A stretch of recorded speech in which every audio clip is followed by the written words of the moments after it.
Hey, this is Malachi, the Artist One. I'm going to talk about Joe Rogan and his $100 million deal with, Spotify or something?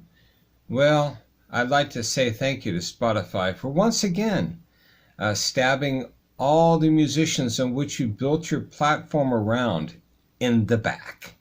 Yeah. It's not just that you're really a part of the whole mindset of those like Napster back in 1999 back in 1999 when I had a song on the radio, it was top 7 hit, I could actually make a few $100,000 a year. Or even not with that, just saying, I could be a musician that could actually make a living as a songwriter and make a living off the music that was played over the air into the people, and not have to whore myself out to tours or sell t-shirts. And now, with this whole new shit that's going on in the world, most bands can't even tour. But hey, you can definitely, instead of giving your artists and your musicians a raise, because I could show you the numbers of my Spotify play, of how many times I have to be played to make a frickin' penny, right? Just to make, a few $1,000s a year or whatever it is that I make. I think close to $5,000 to $8,000 a year. The list is it's like, I don't know, 100 freaking pages long. 100 pages long.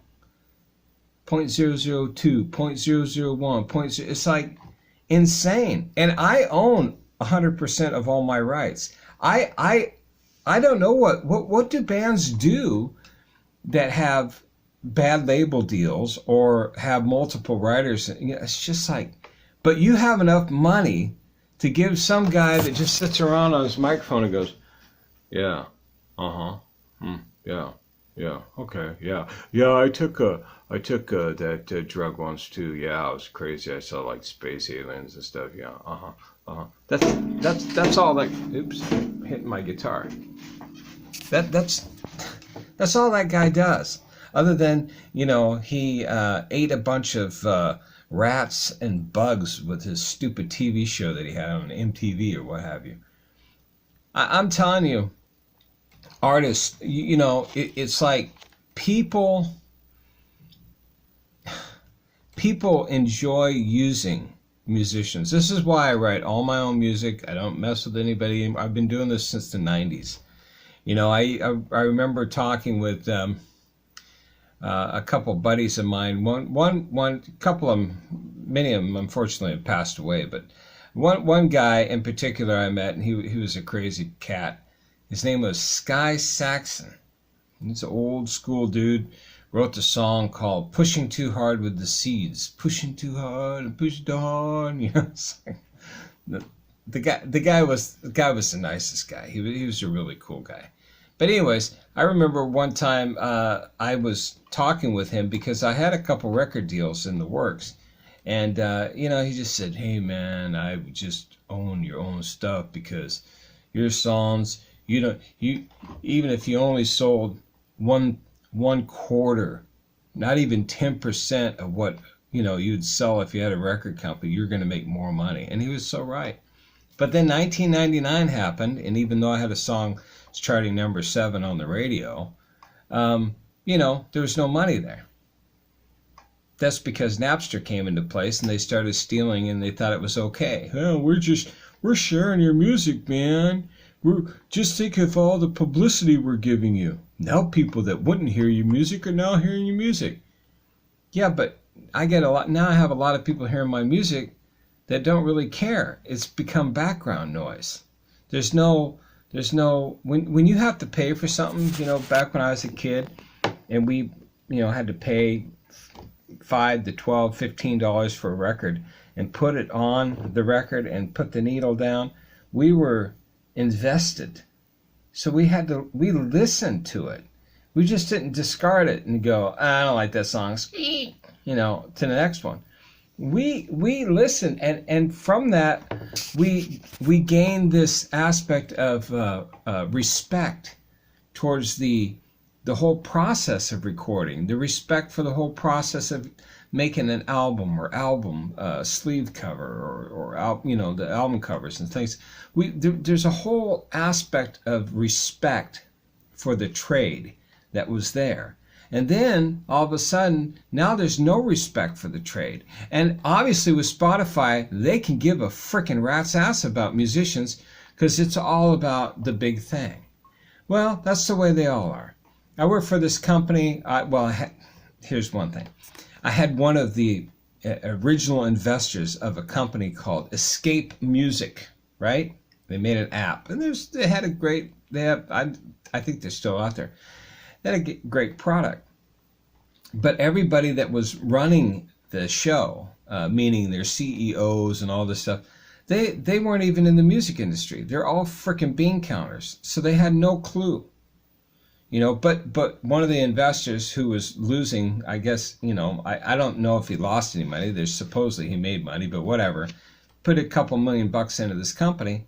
And then he's calling me and he's going, "Hey man, do you know any artists that would be interested in our platform?" And I said, "Yeah, no problem." And of course I was supposed to get money out of the deal. I was supposed to make a percentage off all the artists I got, and I said that's fine. And so there was a couple artists that I went to. And because I knew from those artists, because I know in the music industry that it's called respect. So a lot of the ways that I made it with what I was doing until I quit actually in 2000 because I got married.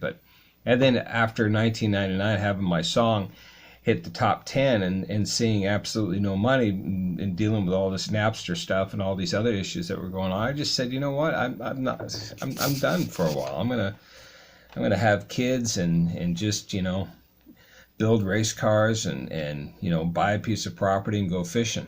So I just dumped it. I had my recording studio and I just shut it down. But then this company came involved and I thought, hey, this is pretty cool.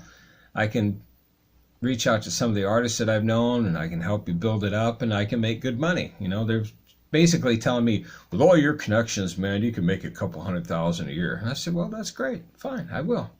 So they were really all about social media. They've got to have, first it was, they need to have a minimum of 1 million something in social media. And then as soon as I came into the picture, it was like, no, we need to have 3 million. It's like, wait a minute. Your contract says one thing, and then you turn around saying, it's like so stupid. But this is how all they are is bean counters. All they give a shit is about the money they'll make off the backs of musicians. That's it. And then, because I'll tell you a couple of the artists that I got signed for them. I actually went to Bootsy Collins, right? I had him interested because he wanted to sign. He had 1.6 million in social media across all the platforms. I'm pretty sure he has far more than that right now. And the thing is with that is, this is kind of how it worked. Just off of Bootsy, it was like, oh, I can make $4,000 a year because they were making a ton of money, anyways. But they didn't want Bootsy. And I said, well, wait a minute. How come you don't want Bootsy? They go, well, he doesn't have enough followers. I said, yeah, but he's friends with Snoop Dogg that has 76 million followers and probably has more now. This is back when I did the app numbers about 4 years ago. I said, then he also is friends with the Red Hot Chili Peppers, which has 34 million. Then he has another one, is Beyonce, which is 135 million. And then Ice Cube and all these other people that he was friends with that he could go to. And I had a signed deal with Bootsy. They didn't want it. I had a deal on the table with Jimi Hendrix, which had 9.1 million in social media, to build an app for. No, they weren't interested. And then what happened is I ended up signing this band called Emblem 3, which had about 4 million. And their little scumbag manager went behind me and it ended up starting working for the company. And then they wanted to stiff me on what they owed me for signing the guy. It's like, all you guys are pieces of crap. They don't care about musician. And I even called my buddy that invested in the company. I said, what the hell's going on, man? You know, I said, dude, when I was calculating all, basically, because I had my original signing with them was over 10 million in social media, right? And so over 10 million makes me, you know, about, I don't know, about $70,000, $100,000 a year, because that's how I made my money, by signing the artist. Okay. But that wasn't nothing, because my list of people that I've worked with in the industry, the total amount, total lead total, was 617 million. And, you know, and it was like, dude, people, I'm telling you, these people that sign people like Joe Rogan and all this stuff, they could give a rat's ass about the freaking musician. They care less about you. You're just numbers to them. You are just numbers. And the more numbers, they don't care if you get one play a day or a year. They can care less, because they just want to sign up every single musician and artist they possibly can, so they can get people to come to their platform, and then to hopefully come and see you, because you're trying to get your mom to listen to your music on her cell phone, which she still has a flip phone and she's not going to be able to listen to anyways.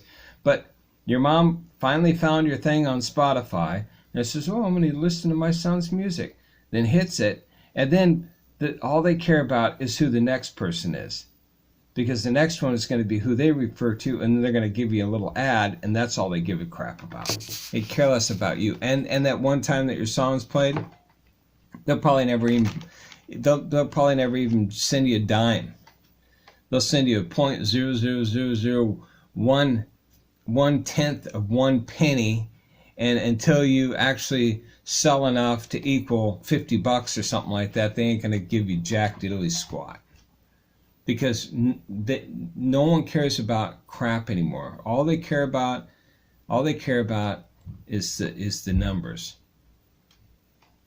And that's why they take people like Joe Rogan, because they think that old Joe Rogan, yeah, okay, oh yeah, oh yeah. I keep hitting my guitar. Anyways, that's all they care about. Oh, okay. And here's the thing. Joe Rogan's not going to make them their money back. He's not. And then guess what? They're going to have to tighten their belt and even pay the musicians that spend sometimes years on a song.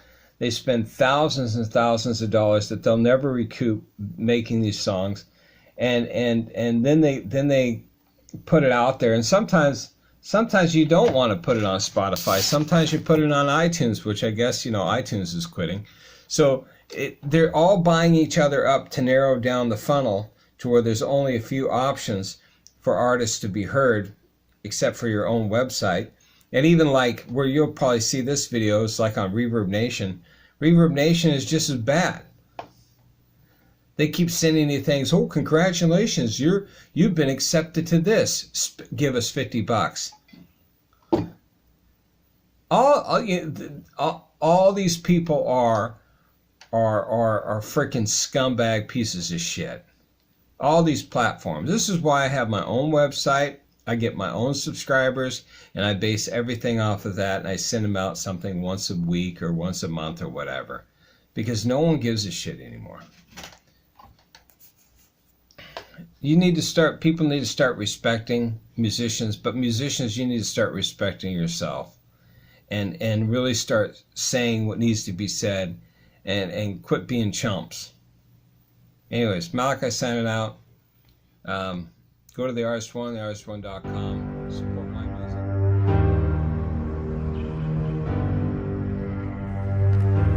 My people are slaves. 430 years have gone. Still they seem to carry on the ways that made them slave.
are slaves.